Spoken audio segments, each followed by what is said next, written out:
Welcome to the deep dive. Ready to explore some seriously thought-provoking territory?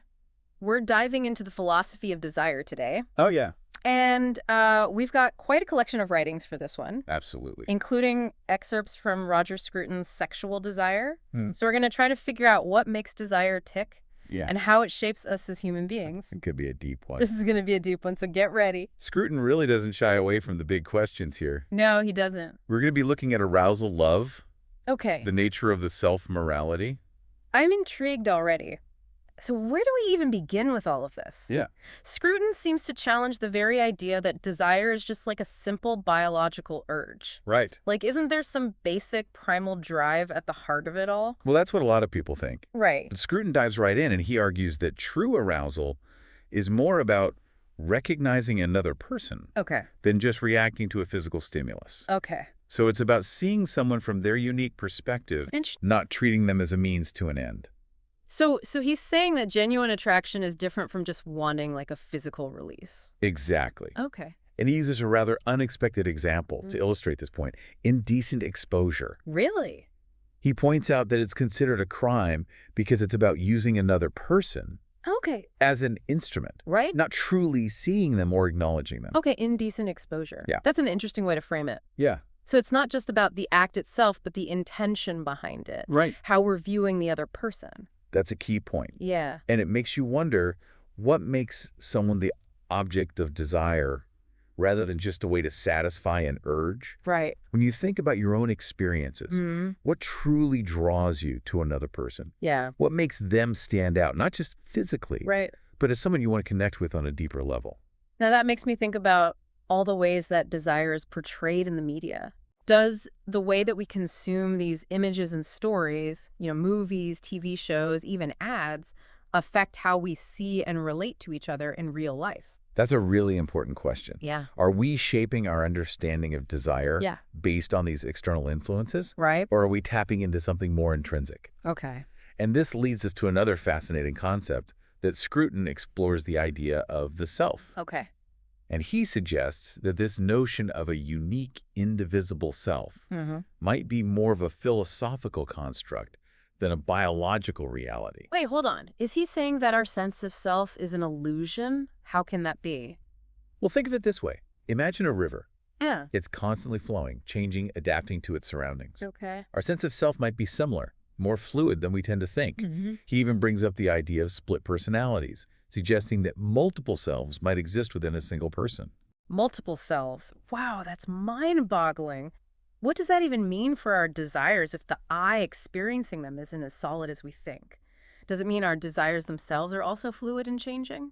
It certainly complicates things. Yeah. And Scruton doesn't stop there.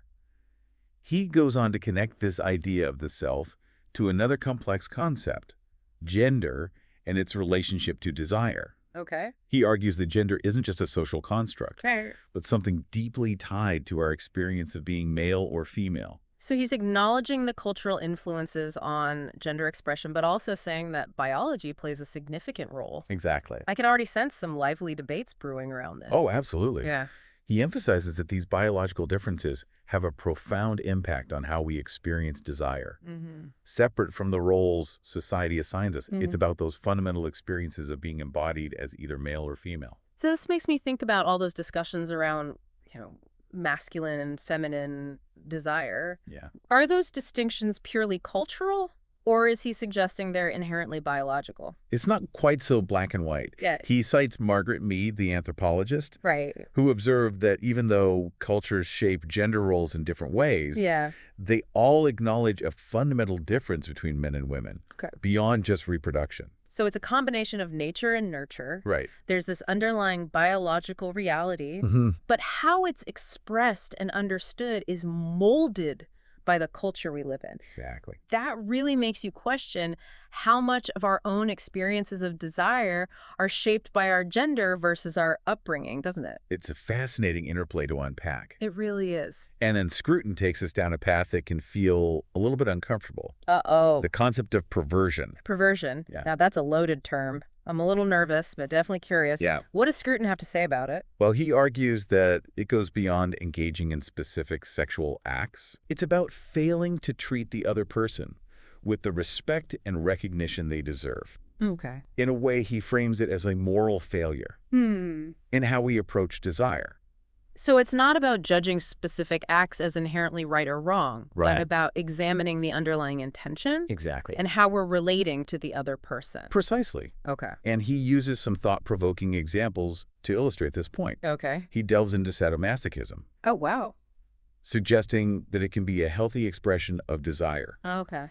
if both partners are genuinely equal. Right. But it becomes problematic Yeah. when it involves denying someone's personhood or exploiting their vulnerability. That's such a fine line. It is. It really raises the question, can we even create an objective standard for what constitutes perversion? Yeah. Or is it always going to be subjective and defined by cultural norms? That's a question philosophers have been grappling with for centuries. Right. And Scruton's work offers valuable insights into this complex issue. This is already so much to think about. It feels like we're just scratching the surface of this whole philosophy of desire. We are. Yeah. But what's fascinating is how Scruton takes us on this journey from the biological to the ethical, from the individual to the societal. We've explored the darker side of desire. Right. But he doesn't leave us there. Okay, good. He then guides us towards what he considers its ultimate destination. Okay. Erotic love. Erotic love. Okay. Now we're talking, but is he talking about just fleeting passion here or something more profound? He's definitely talking about something deeper. Okay. A kind of love that goes beyond butterflies and fireworks. Right. He describes it as a mutual process of self-enhancement, Okay. where two people come together and see each other as irreplaceable and worthy of deep care. Wow. He sees this as the true fulfillment of desire. That's a beautiful idea. So it's a good desire is this raw energy, and love is where it finds its true purpose and meaning. But isn't that a bit idealistic? Does all desire really lead to this kind of profound, lasting love? He acknowledges that not all desire finds this kind of resolution, Right. but he sees erotic love as the ideal trajectory, Okay. the place where the inherent conflict in tension and desire Yeah. can find true peace. It makes you wonder, have we ever experienced that kind of love? The kind that feels like a true resolution of desire? Yeah. Or is that just a beautiful ideal that's hard to find in the messiness of real life? It's a question worth pondering. It is. And Scruton goes even further Okay. by arguing that a specific institution is essential for protecting and fostering this kind of love. Okay, what's that? Marriage. Marriage. That seems a bit old-fashioned in our modern world. Right. We're talking about the philosophy of desire here, not social conventions. Well, Scruton sees marriage as more than a social convention. Okay. He believes it creates a sacred space for lovers to find the public recognition and legitimacy they need to truly flourish. He compares it to rituals like baptism and extreme unction, Wow. Okay. ceremonies that mark profound transitions in our lives.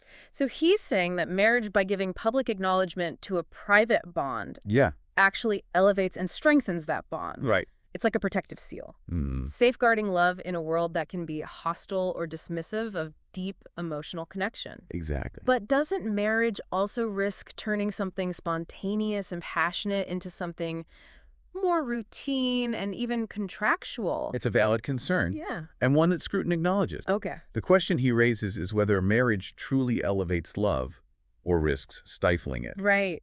It's a debate that continues to rage, It does. especially as the institution of marriage evolves in modern society. Right. And it feels like we're at a turning point. We are. Yeah. And how we define love relationships and commitment. Absolutely. And this conversation about marriage really brings us back to one of the core threads running through Scruton's work. The idea that our understanding of desire is deeply intertwined with our understanding of ourselves as persons. Exactly. Right. He argues that the very concept of personhood is central to how we experience and understand sexual desire. Okay. He suggests that true desire requires recognizing the other person as a free, responsible being, not just a body or a collection of desirable qualities. Right. It's about seeing them as a subject, Okay. not just an object. Seeing the whole person, mind, body, and spirit, Yes. and wanting to connect with them on that deeper level, it makes you rethink all those times we might have objectified someone without truly seeing them. Absolutely. It's a trap that's easy to fall into. It is. Scruton reminds us that desire, at its best, goes beyond just physical gratification. Yeah. It's about a deeper longing for connection recognition Yeah. and even a kind of transcendence. And he suggests that this deeper longing is wired into us as humans, It is. part of what makes us who we are. Yeah. But he also expresses concern about the desacralization of sex. He does. What does he mean by that? He's concerned that when we strip away the sense of mystery, reverence, and personal responsibility that has traditionally surrounded desire, Right. we risk creating a culture where sex becomes just another commodity Okay. to be consumed and discarded Yeah. without any real emotional or spiritual depth. It's like turning something with the potential for deep meaning into a simple transaction. Exactly. It feels like we're talking about much more than just sex now. We are. We're getting into questions about the nature of human existence Yeah. and what it means to live a good life in a world that's constantly changing.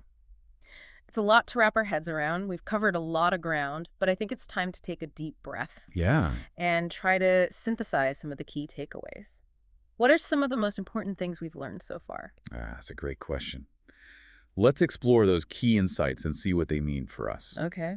As we move into the final part of this deep dive, we've been unpacking some pretty dense ideas, haven't we? It's like we're peeling back layers of meaning, Yeah. going deeper and deeper into Scruton's philosophy of desire. It really is. We've gone from arousal to perversion, from the self to gender, and now we're talking about marriage and the desacralization of sex. Yeah. It's a lot to process, but incredibly fascinating. So what are those key takeaways you mentioned? Well, one of the most striking concepts Scruton introduces is this idea of the intentional object of desire. It sounds complex, It does. but it's actually quite simple. Okay. Break it down for me. What is an intentional object? It means that the object of our desire isn't just a physical body, Okay. but a person with their own thoughts, feelings, and experiences. Right. So instead of seeing them as an object, Yeah. we recognize them as a subject, someone with their own agency and inner world. So it's not just about wanting to possess their body, Right. but about connecting with them as a whole person. Exactly. Okay. And Scruton argues that this recognition of the other person's personhood Right. is absolutely essential Yeah. for ethical and fulfilling sexual relationships. I see. It forms the foundation for reciprocity and genuine intimacy. You know, this is making me think about all the times I've caught myself objectifying someone in my own mind, Yeah. focusing on their physical attributes without really seeing them as a complete person. It's easier than we think to fall into that trap, isn't it? It's a trap we all fall into from time to time, Hmm. especially in a culture that often bombards us with images and messages that encourage objectification. Scruton's work serves as a reminder that desire at its best transcends mere physical gratification.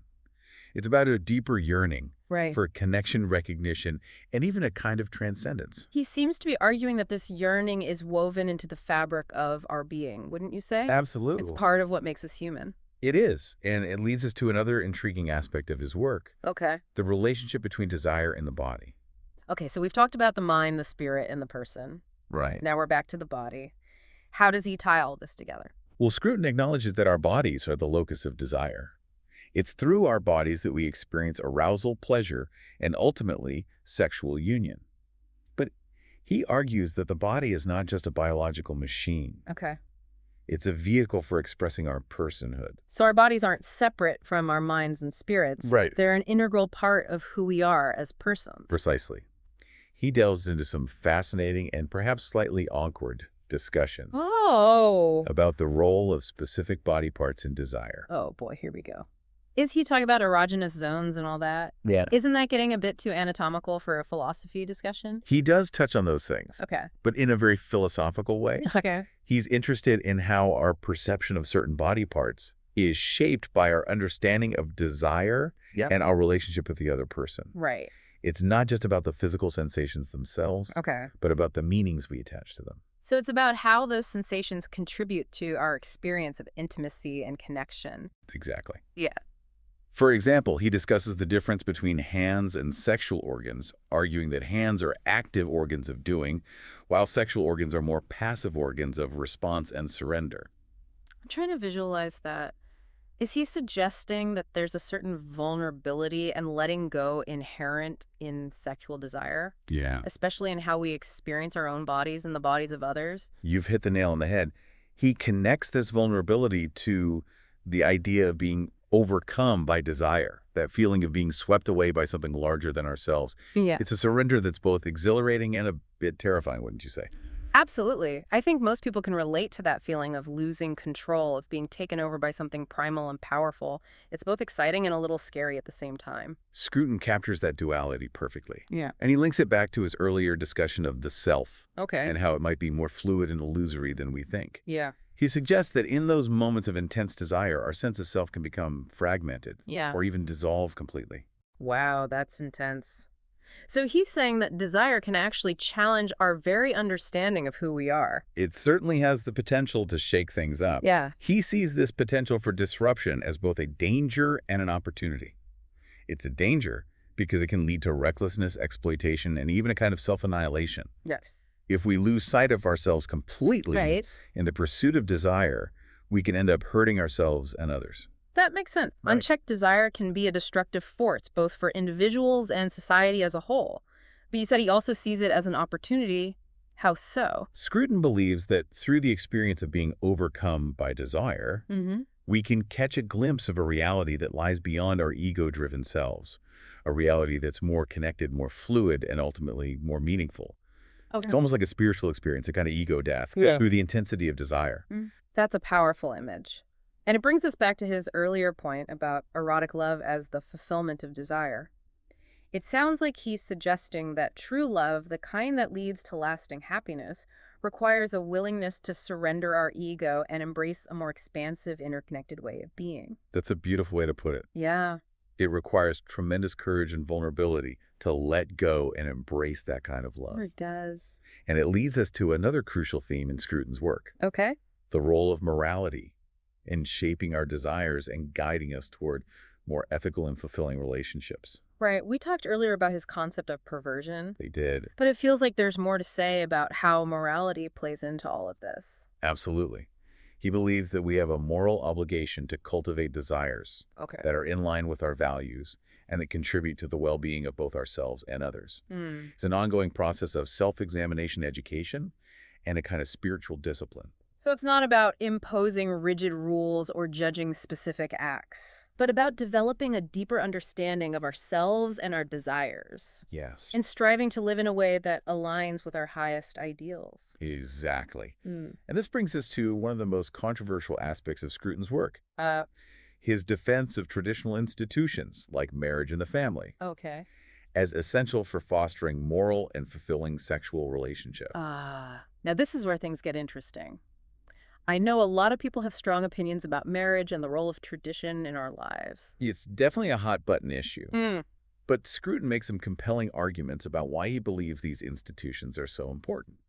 He sees them as providing a framework for responsible sexual expression, protecting the vulnerability of children, and creating a stable foundation for love and commitment. So he's not just being nostalgic or clinging to outdated norms. Yeah. He's offering a philosophical defense of these institutions. Right. Based on his understanding of human nature and what's needed for a good life. That's right. He's challenging us to think critically about the values and structures that shape our society. Yeah. He asks us to consider whether some traditions, even if they're imperfect, might actually serve important purposes. It's a lot to consider, for sure. We could spend hours unpacking all the nuances of Scruton's arguments. But one thing that really stands out for me is this idea that desire has implications that reach far beyond our individual lives. That's a key insight. He suggests that the way we approach desire shapes the culture, we create the values we pass on, and ultimately the kind of world we live in. This has been a whirlwind of ideas, and I imagine you, our listener, are also deep in thought right now. We've gone from the micro to the macro, from the deeply personal to the societal.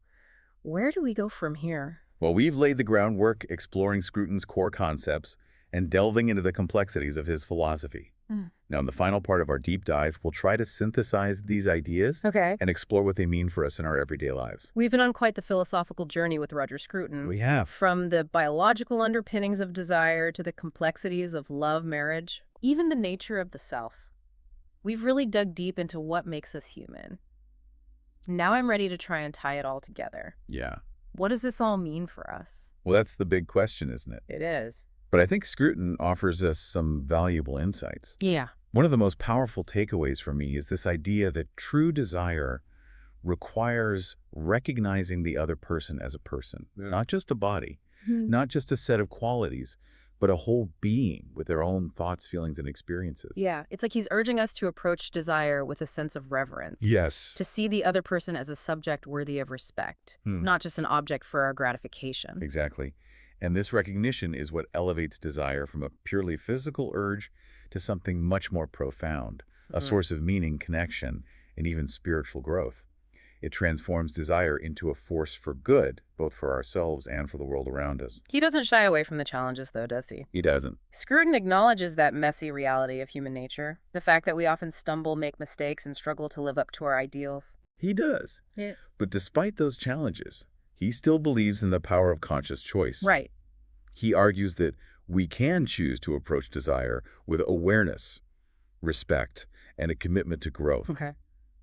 Or we can let it control us, leading us down a path of fleeting pleasures and ultimately a deeper sense of emptiness. Yeah, it's a powerful choice and one that we make every day in ways both big and small.